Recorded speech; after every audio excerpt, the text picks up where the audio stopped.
In this video, I'll be replacing the battery on my 2013 CRF250L. After 10 years and 20,000 miles, the original sealed lead acid battery just isn't powerful enough to crank the bike, so I'll be replacing it with this Caltric AGM battery, link in the description below. Fresh out of the box, it was showing 12.8 volts, which was plenty to crank the bike without charging first. The tools you need are a 5mm Allen key, 10mm socket, ratchet, Phillips head screwdriver, and a wire brush. The battery is located behind the left side body panel. Get started by using the 5mm Allen key to remove the bottom bolt. Use your fingers to pry the back off the rubber grommet, then slide the panel towards the rear off the front two clips. Starting with the negative terminal, use the Phillips head screwdriver to remove the screw holding the battery cables to the terminal, then tuck the cable out of the way.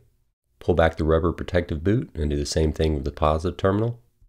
Using the 10mm socket, remove the two bolts from the battery holder bracket, then remove the bracket itself.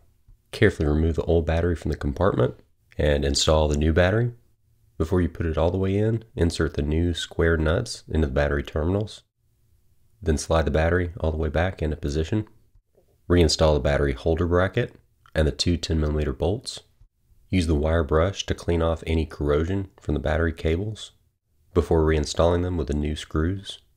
I did have a little bit of a problem with the nut on the negative side wanting to fall out. That was easily rectified with a screwdriver. Before reinstalling the body panel, I'd suggest to crank the bike to make sure the new battery won't need charging. Reinstall the body panel, starting with the two clips on the front side, next the grommet at the rear, and lastly the 5mm Allen bolt at the bottom. As always, I hope this video was helpful for you. Leave any questions or comments you have in the comments section below. Don't forget to like this video and subscribe to the channel for more DIY content.